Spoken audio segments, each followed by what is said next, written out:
Hello and welcome to the Success with Savita podcast, where we share hot tips on how to do life and business without losing your mind.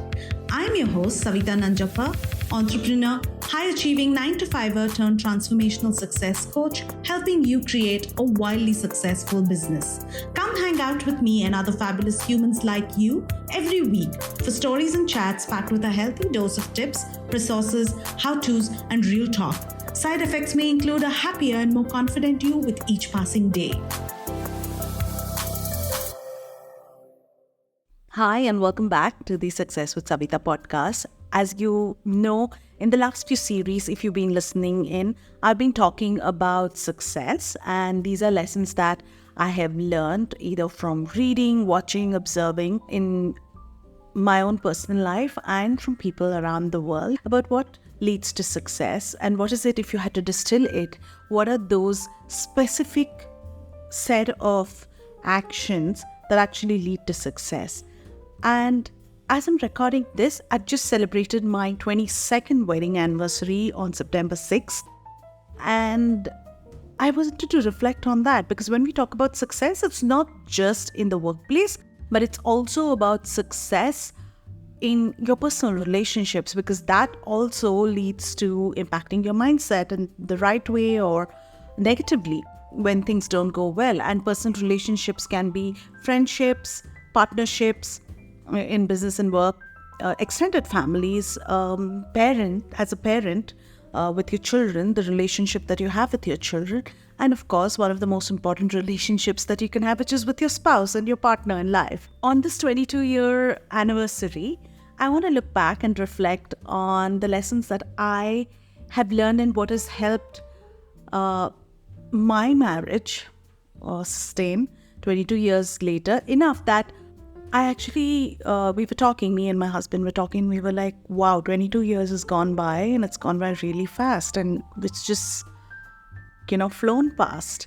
And I thought how grateful I am to be able to say that it feels like it's gone by really fast and we didn't actually feel the passage of time, which is a great place to be, I think. So with that, I want to share for today the 22 lessons that I have learned from my own marriage and what it takes to build a good, steady marriage that is successful and is also a positive enabler in your life. In fact, one of the things that I tell my clients regularly, whether in our programs, in our cohorts, or one-to-one, is who you marry is one of the biggest business decisions you can make, because it can make or break your career, can make or break your business and how you look at business and your approach to business. And it's a really important decision in a woman's life or in a man's life, right? Who you marry is really important, and it can be an enabler or it can be a disabler for you.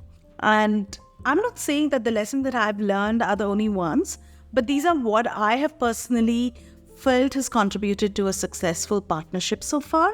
And there must be so much more. So it's not the gospel. If there's anything that you can take away from everything that I've got to share, that's fantastic, and it makes me really happy to hear back from you. So with that, let's dive into today's episode. And in no particular order, I'm sharing the 22 lessons in no particular order. It's not, it has to come first or later or anything, but this definitely does come first. When you decide to get married, prepare for the long haul.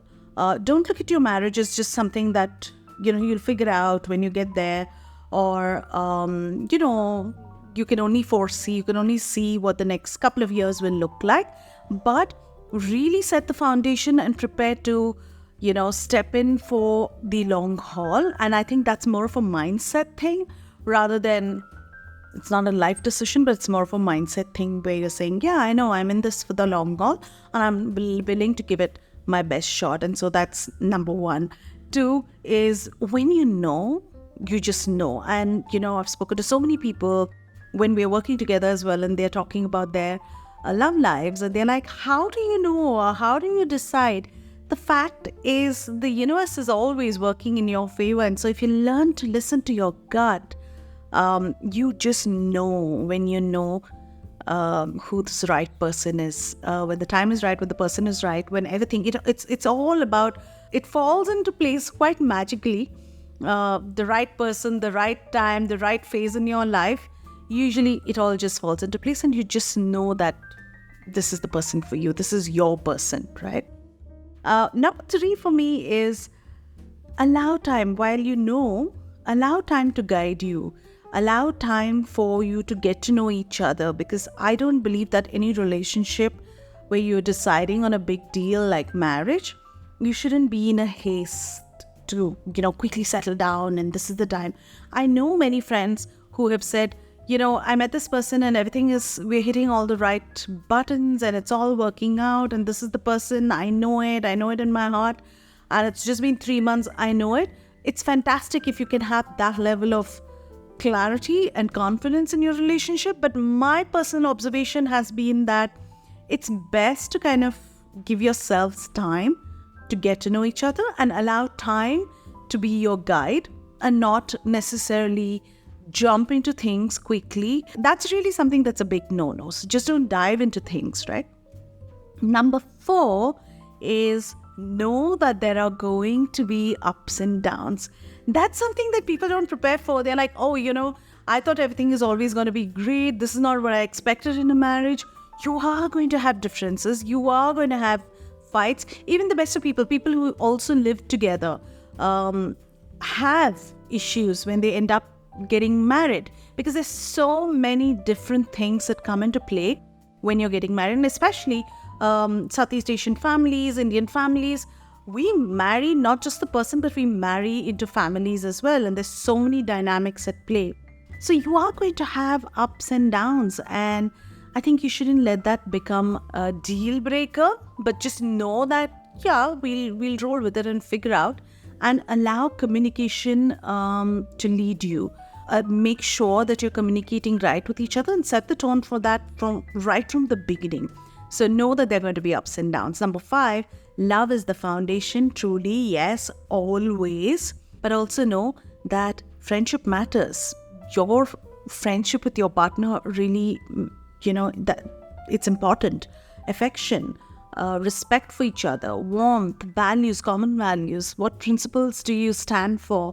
Similar approach to lifestyle, values around money. These are also very critical. So it's love for sure. That's the foundation.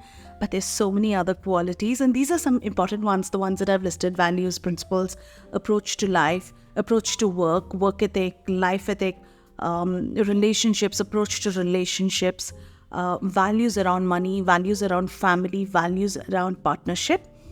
These are important. And having friendship, genuine friendship and warmth and affection for each other is truly that which keeps you going, especially when you have your fights, especially when you have your differences of opinion, right?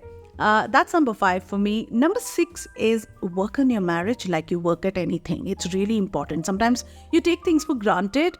It depends on the phases in your life, seasons in your life.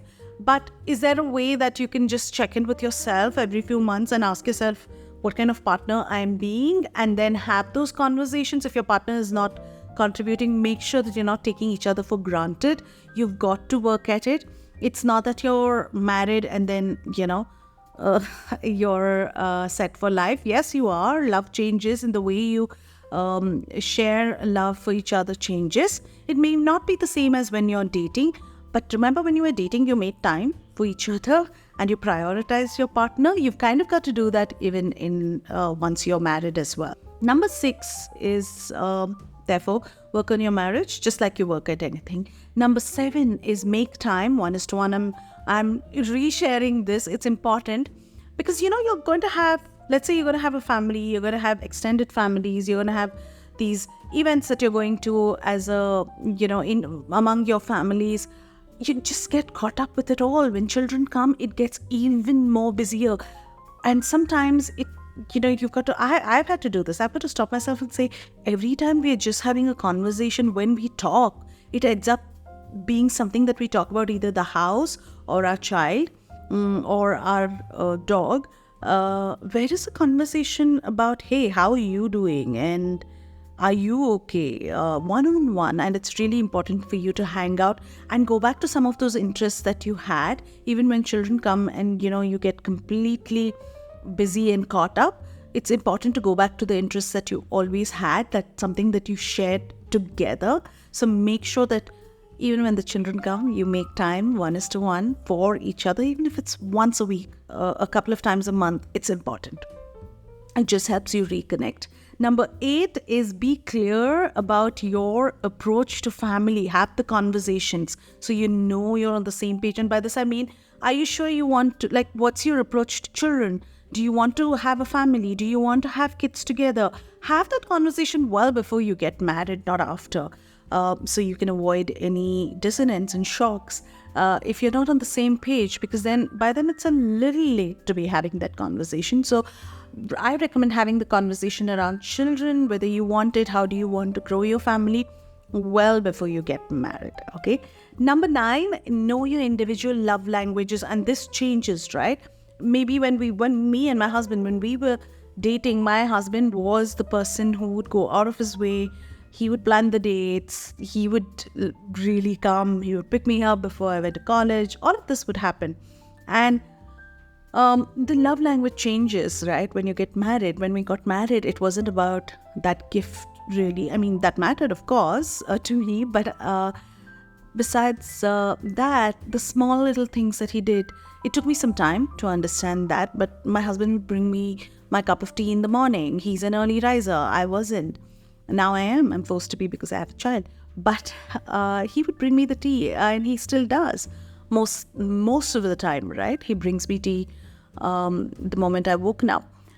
And there are a lot of little things that he does, which is very different from the typical way that you expect. We always tend to kind of romanticize everything, but know that love languages also kind of change. So today, I'm very bad at going to the ATM and withdrawing cash. So when my husband goes to the ATM, he withdraws cash, and without even telling me, he'll just put it in my purse. So sometimes I'll open my wallet and I'll find this cash in there. Or he'll make sure that my car is, goes in time for its servicing. He'll make sure that if I'm going to go, my car is right at the back so I can reverse and leave. Things like that. They're so little. But it's time. You need to understand the love language of each of you, and it may not look like any other couple. Your own relationship may look like partner may have their own unique way of showing love, and you may be doing that as well. I remember sometime a friend of mine once told me that, hey, gifting is not my love language, I'd love to take you out to a meal, but I'm not really big on gifts, and that's fine, and that's absolutely fine, right? If you know that. But what happens is we have a certain expectation, this role model of what we want a partner to be, a boyfriend to be like, a husband to be like.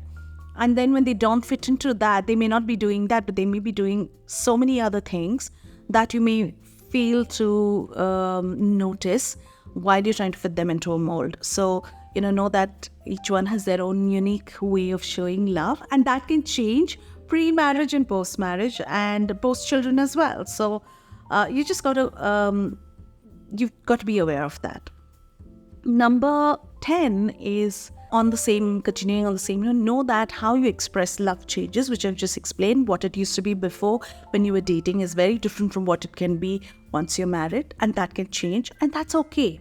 Number 11, patience is key. Oh my God, I can't emphasize this enough. It's the most important thing when you are in a partnership, when you're in a marriage, and I'm sure all of you who are listening in who are in a marriage understand this. Patience is really key. Sometimes things really test your patience. Just like, and as a parent, patience is key. Same thing. You have to be patient sometimes with your partner.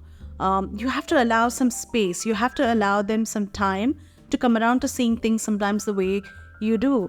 And being impatient, being, disrespectful, being rude doesn't really work, So know that you have to be patient sometimes. You just have to know when and how long. You've got to have your own boundaries around that. Patience is not infinite, but patience is important. Number 12, allow for growth. Allow for growth for each other as people, as human beings, as in their individual roles, right? I need to allow my husband to have his own growth as a parent, as a father. I need to allow him to have his own growth as a son. So allow for each other, even in work. As your careers change, as your career progression happens, you have to allow that person to grow and not hold them back, keep them small. It's really important for you to understand that people need to evolve, people need to change, and you need to allow and give space and have the patience to allow them to grow as well while you're growing as well. Like what you hear so far? Make sure you never miss a show by clicking the subscribe button now. Stay tuned as we take a quick break, and we'll see you on the other side of the show. Number 13 is, during difficult times, take your family along. Go the extra mile. You may have busy periods at work, busy stressful periods at work, right? Or stressful times that you may be going through, even non-work related. But always try and make sure that you're prioritizing your family. Don't be an island by yourself, and don't allow your family to be another island where you're not making the connection. And I have learned this, and I'm not just talking from marriage, right? I've learned this. I have sometimes been so caught up and in my career, and had very stressful moments in my career where I had almost nil connection with my, extended family. I barely had time for them, and I will say, I'm busy, I can't come. I'm busy, I can't come. And it became such a thing that it would just drop out of my mouth very naturally, saying, I can't make it to this event because, I'm busy. I can't go there because I'm busy. So I made work such an important part of my life that there were times that, I would come home late, and I'd be like, you gotta understand. And my husband did understand, and that's different. But I knew when I had a child that this has got to change. And I can be a workaholic, and I needed to therefore make sure that I didn't lose my priorities, because I felt like I'd lost a lot of time. And now when I look back, I do have a bit of regret about how I didn't balance my work life really well. And I should have. And my takeaway has been that, your partner may have been patient at that time, but is there a way that you can course correct if you're doing that? Even if you're currently not there, always be aware that even in difficult times, you may work long hours. Can you take an hour extra to spend it with family? Can you take some time to talk to a parent? Can you take some time to talk to your child? Make sure that those moments are prioritized. Sure, it may fall off your priority list for a day or two, but don't allow it to go on for too long. And same with your partner, right? Don't take them for granted, and make sure that even during your tough times, even during your stressful times, you're taking your family along. And that's really supportive for you as well. And it helps you personally manage stress when you have your family behind you, when you have your partner with you along these periods. Number 14 is, like I said, children. Have that conversation before you get married, and be sure, even after you get married, looking at your relationship, how it's evolved, what's happening in your relationship, what kind of partnership you have, what kind of marriage you have, and the quality of your marriage, whether you really want to now bring a child into this world. A lot of people think bringing in a child can solve problems. Maybe it does, I'm not sure. But mostly it doesn't. It sometimes makes a problem even worse. And you're then bringing a child into a negative environment, and bringing up a child like that is the hardest thing you can do, and so unfair to your child. So, children are binding. Be sure then you want to bring them into this world, that you're creating a world that can nurture your child, that's great for your child, and is great for your relationship. But if you're not having a great relationship, don't make that mistake, right? Number 15 is co-create family routines together. This is something that I hadn't done at the beginning, but I'm doing a lot more now, which is to have some of these routines within the family. Like, hey, in my house, it could be something like, for all our festivals, I'm at my parents' place and we celebrate together. Or all our important milestones, anniversaries, always has some kind of a travel element linked to it.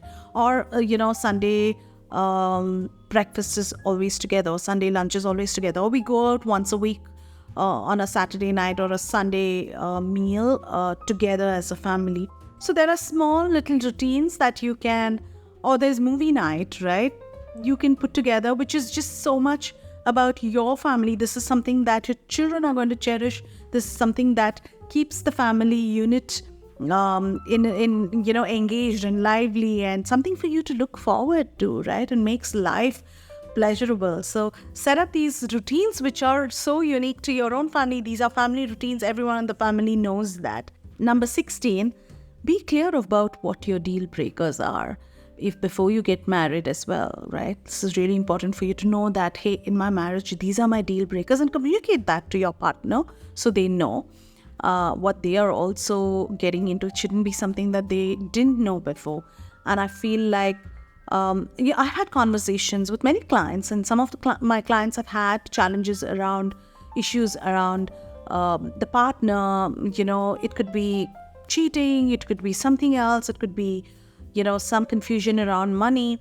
So I've always asked them, what's a deal breaker for you? Is this a deal breaker? Don't go by what the rest of the society says this is a deal breaker. What is a deal breaker for you? Because your own individual situation is different. Everybody's situation is different. Why somebody stays in a relationship is different. Why somebody chooses to leave is different. And that's what I would come down to saying, knowing what your principles are, what your values are, what your together combined values are, what do you both want in a relationship. This is important. So know your deal breakers, communicate that to your partner, and know your partner's deal breakers as well. What is going to keep the marriage together? What's going to actually be something that's really going to make things make the situation go bad? That's number 16 for you. Number 17 is know that marriage life is a journey, right?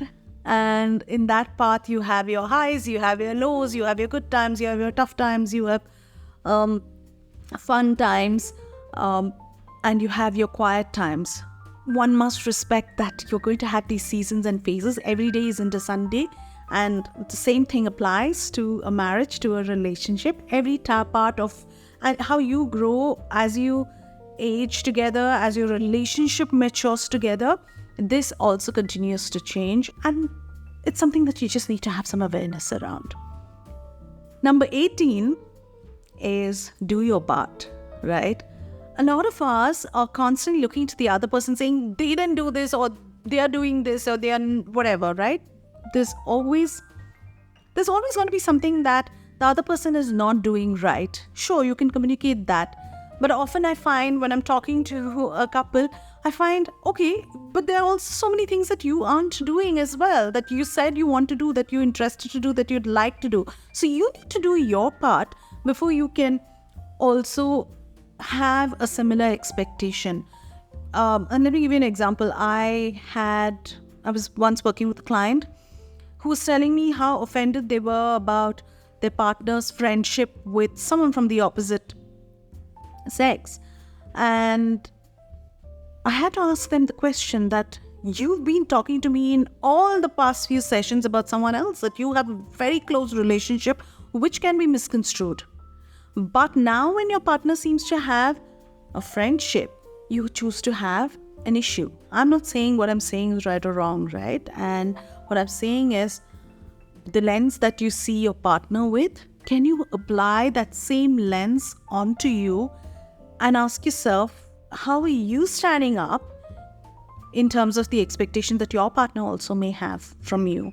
It needs to have some kind of equality over there. You cannot have only the other person give and invest, and vice versa, right? You are not the only one who should be investing and giving, and then you see there's no engagement back for you. There's no reciprocity for you.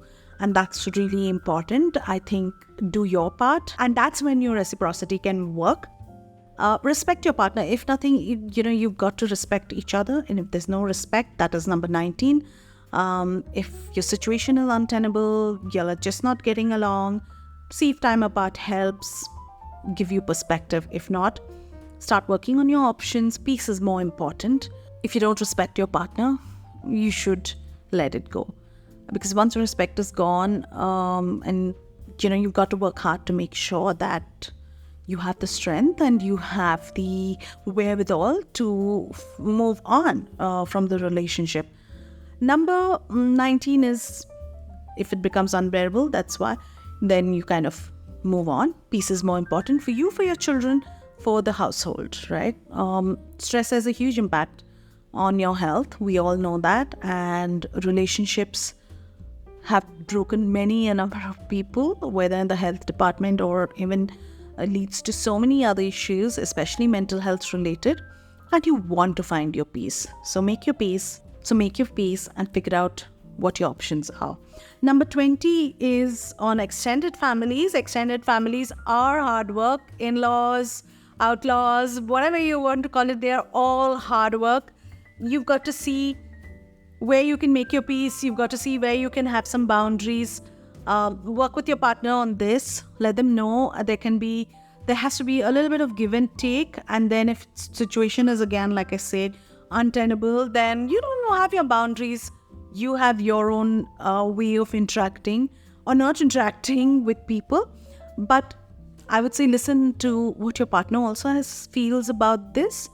Again, it can become a very sore point in your marriage, and you've got to find a way to work through it, through better communication, more transparency, all of that. So yeah, extended families are hard work and need as much time for you to focus on relationship building, healing relationships, and again figuring out when you're disrespected, when you're not treated right, how much can you take and how much do you not want to take? And that's where you have your boundaries and your value system come in. Number 21 is have the money conversations. This is really important. Have them before, have them during, continue having the money conversations all the time. Many relationships have fallen apart because of the approach to money, because of values around money, because about, one partner can be spending more, or the one person feels the other partner is spending more, someone else feels the other partner is miserly.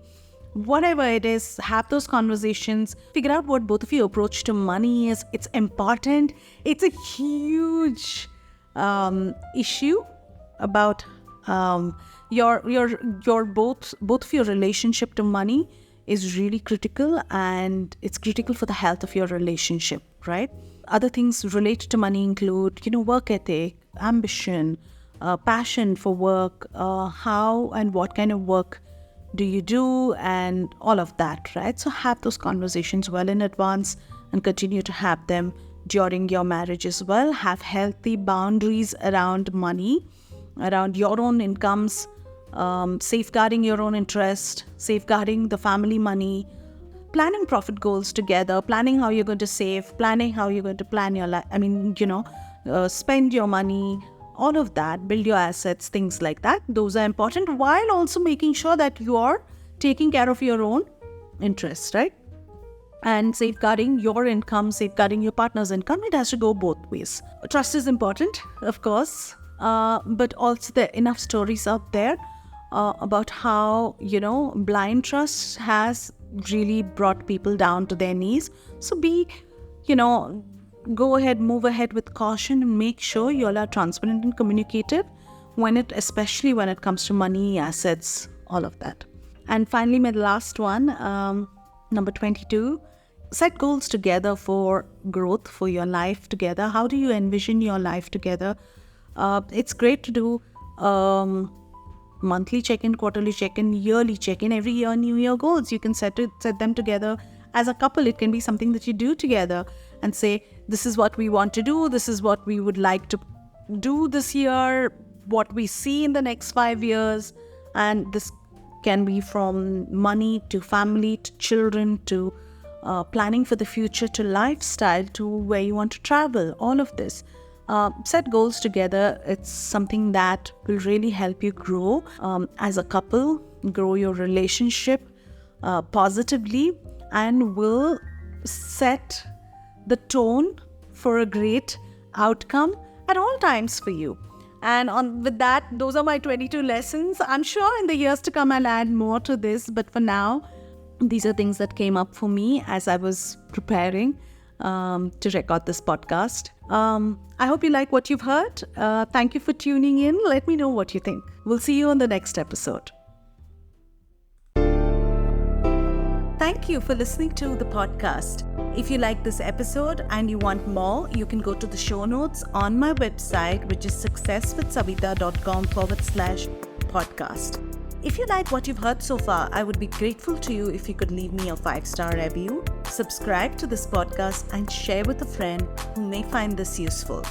You can also follow me on my Instagram @successwithsavita and DM me any questions you may have, and I will be happy to answer them for you. Until the next episode, believe in yourself and all the best to your success.